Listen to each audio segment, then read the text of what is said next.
Neapčiuopiamos nemalonios ligos norime ar ne užklumpa nesirinkdamos. Nepabaigus darbų, neužauginus vaikų ar anūkų. Kartais visai dar jaunus. Negali sakyti, kad šiais laikais vėžys baisiau nei kuri lėtinė liga, kaip astma ar diabetas. Bet pakankamai pikta. Ir nuo tos dienos, kai sužinai diagnozę, gyvenimas nebebūna toks kaip kadaise. 60-metis Jonas. Nors, kaip pats sako, pririštas prie lašinės, akis spinduliuoja optimizmą. Niekada neieškojęs ligų, kur tau sako net 15 metų pas daktarus nebuvęs. Vyriškis vieną dieną susigrėbė. Faktiškai pasireiškė vidurių užkietėjimas ir kažkas jau įtariau, kad gali būti ir kelias dienas nepraėjo ir kreipiausi į medikus, į polikliniką. Ten iškart tyrimai, reiškia visi, kadangi nebuvęs 15 metų, ten pradėjo per visus kabinetus. Ir kraujo tyrimas vienas parodė, kad yra, reiškia, kažkas tai blogai. Nusiuntė, reiškia, kitiem rimtesniam tyrimam, ten koloskopijom, ir rado darinį. O diagnozė buvo, reiškia, storosios žarnos auglys. Europoje kolorektalinis arba storosios žarnos vėžys yra vienas dažniausiai diagnozuojamų vėžių. Lietuvoje tai 3. pagal dažnumą vėžys ir kas 10-metį sergančių juo daugėja. Storosios žarnos vėžio dažnis arba tikimybė susirgti juo su metais didėja. Vadinasi, iš tiesų mes imame tą grupę, kurioje, sakykime, tikimybė, kad gali ta lyga atsirasti, yra didžiausia. Toje grupėje tarp 50 ir 75 metų amžiaus mes tikrai turime tų susirgimų daugiausia. Kas sukelia kolorektalinį vėžį? Anksčiau manyta, kad dėl to kalta netinkama mityba. Suvartojame per daug riebalų, raudonosios mėsos.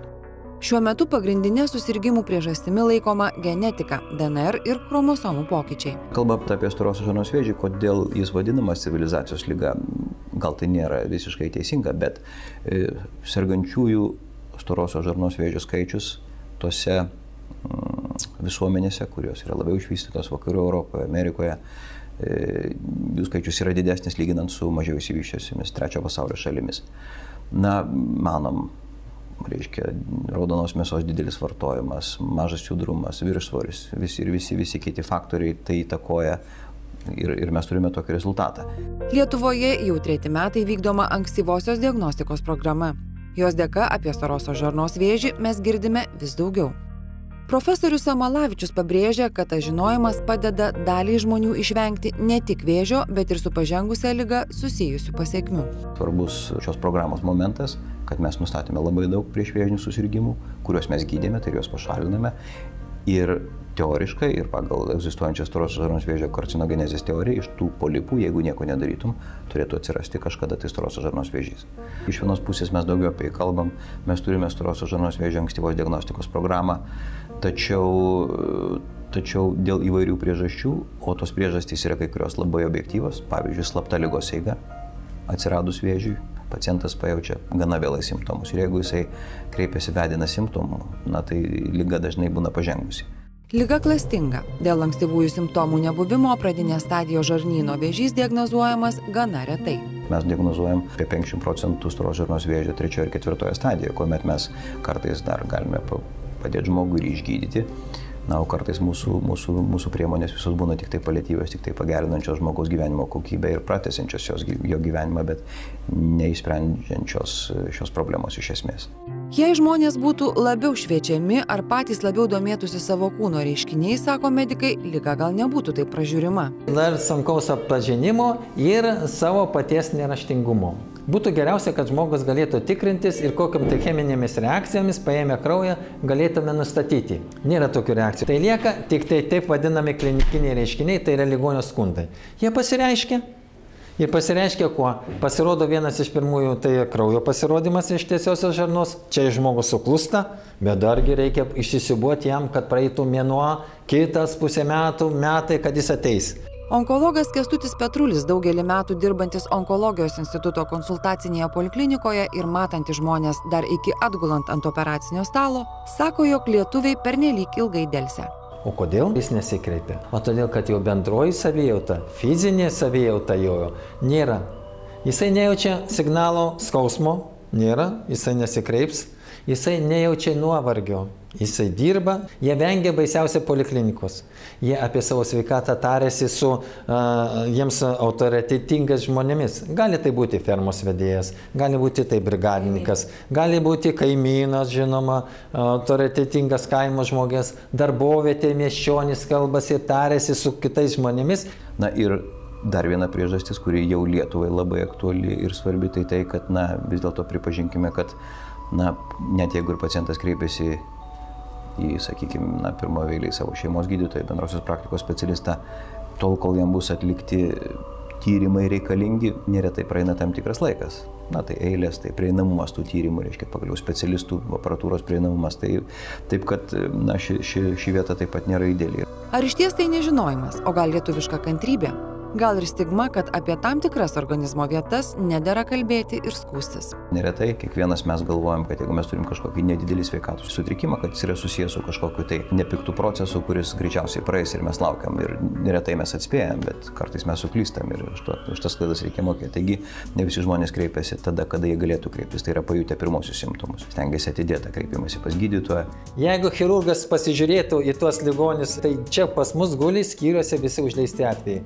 Jie atvyko po labai greit, gerai, jeigu jis 1 mėnesio laikotarpį čia pasirodys. O jie atvyksta paprastai pas mus po pusės metų arba 1,5.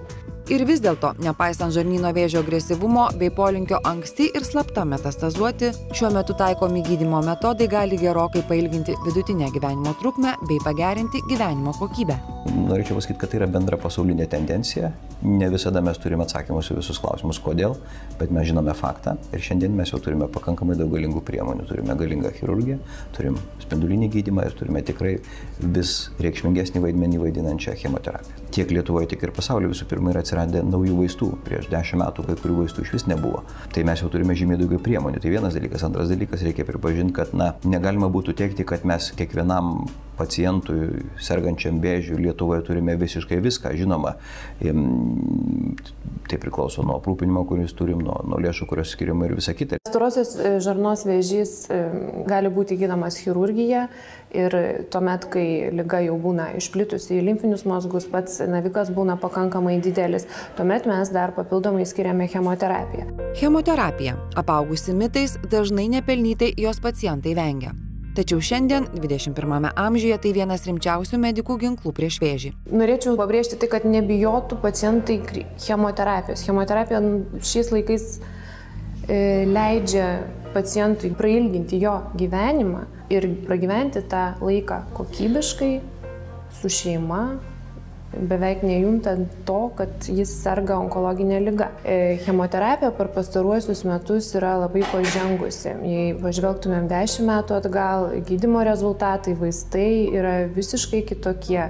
Jei anksčiau ten 4 stadijos vėžys jau buvo nuosprendis pacientui, šiuo metu derinami įvairūs chemopreparatai, dirba multidisciplininės komandos, tai reiškia, kuomet ne tik chemoterapeutas, bet kartu bendradarbiauja su chirurgu, su radiologais, su radioterapeutais, sudaromas gydymo planas ir net 4 stadijos vėžį kartais pavyksta išgydyti. Vienas iš naujausių ir sparčiai besivystančių gydymo metodų taikomų kartu su chemoterapija – biologinė terapija. Na ir čia mes gydome chemoterapiją, deriniu su biologinė terapija. Kartais po to baigus chemoterapijos kursus paliekamas ilgalaikis palaikomasis gydymas biologinė terapija, kuris netgi gali trukti metus ilgiau. Tai dabar čia 13 kartas, po 8 kartų aš jaučiausi daug geriau ir ten buvo pagerėjimas labai stiprus.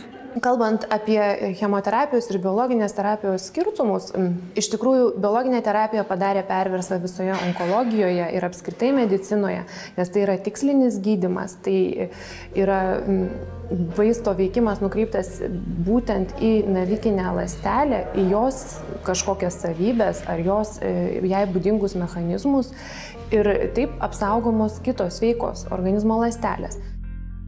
Belieka lietuvius eilinį sykį paraginti dar ir nenudelbti akių, nebūti perdėtai kukliems ir į savo žarnyną kreipti dėmesį tiek pat, kaip ir į bet kurią kitą kūno vietą. Mat viską neigdami mes ligų neišvengsime, o žinodami galime užbėgti už akių sukrėtimui, kuris užklumpa sužinojus baisios ligos diagnozę. Žinoma, kalbant apie žarnyną, tai yra ne tie skundai ir ne ta problema, su kuria pacientas lengvai ateina pas gydytoją. Dažniausiai pajutęs tam tikrus skundus, jis bando gydytis pats, galbūt naudojasi savo kaimynų, draugų, giminių patarimais. Na, o tik tai tuo atveju, jeigu nėra efekto, jis kreipiasi į gydytoją. Aš skaitau taip, reiškia, yra nemalonu ir baisu ir visa kita tol, kol nežinai. Nes nežinomybė yra pats blogiausias dalykas, nes žinai, kas tavęs laukia, prišnekėta, ten visa kita, vienam taip, kitai taip. Nu, o kai sužinai, reiškia, žinai grafiką, žinai ritmą, žinai kas, kaip ir kur, nu, čia yra, nu, kitas etapas gyvenimo, skaitau, čia yra jokių baisumų nėra. Nėra gėdingų ligų.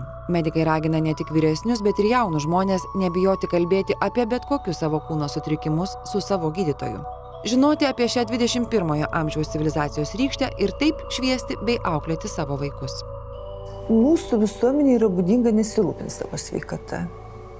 Ir tiesiog, kad kažkas kitas yra atsakingas. Gydytojai, vaistininkai, vaistai, bet ne aš pats.